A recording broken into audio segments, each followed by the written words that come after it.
Iran Israel पर बहुत जल्द एक बड़ा हमला करने जा रहा है। ईरान के हमले का 2 रिपोर्ट्स में खुलासा हुआ है।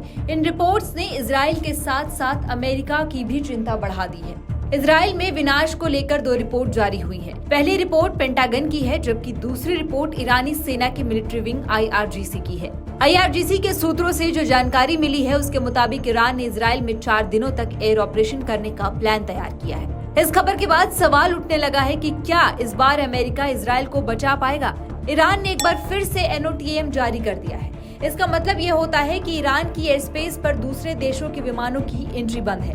दुनिया भर को चिंता सताने लगी है कि क्या ईरान सेना के मिसाइल और रॉकेट जल्द ही ईरान के आसमान से इजराइल की तरफ बढ़ेंगे। IRGC की deputy commander brigadier general Ali Fadavi ने ऐलान कर कहा कि ईरान हानिया की हत्या का बदला लेने के लिए 100% प्रतिबद्ध है।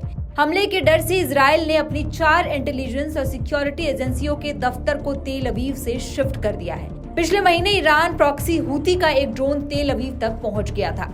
इजराइल की सुरक्षा के लिए अमेरिका ने ईरान के आसपास के समुद्र में 3 और युद्धपोत भेज दिए हैं। ईरान की तरफ से मंडरा रहे अब तक के सबसे बड़े खतरे की वजह से ही तेल अवीव से लेकर वॉशिंगटन तक हड़कंप मचा हुआ है। आपको बता दें कि तमाम तरह के एहतियात इसलिए बढ़ते जा रहे हैं क्योंकि ईरान 72 घंटे के अंदर इजराइल पर बहुत बड़ा हमला कर सकता है। ये बात हम नहीं कह रहे हैं, बल्कि अमेरिकी रक्षा मंत्रालय यानी पेंटागन के एक अधिकारी के हवाले से CNN की रिपोर्ट में कहा गया है। जो दावा पेंटागन ने किया है, वही बात ईरानी सेना से जुड़े सूत्रों से सामने आई है। ये एयर ऑपरेशन 3 से 4 दिनों तक चल सकता है। अब आइए जानते हैं कि ईरान का बड़ा प्लान क्या है। संयुक्त राष्ट्र संघ में ईरान के प्रतिनिधि आमिर सईद इरवानी ने कहा कि इजराइल को ईरान अल्पनीय दंड देगा। ईरान के खतरनाक प्लान का खुलासा ईरान के नए राष्ट्रपति मसूद पाजेंशिया के 2 बड़े कदम से हो रहा है। पाजेंशिया ने ईरान परमाणु कार्यक्रम के चीफ मोहम्मद इस्लामी का कार्यकाल बढ़ा दिया है।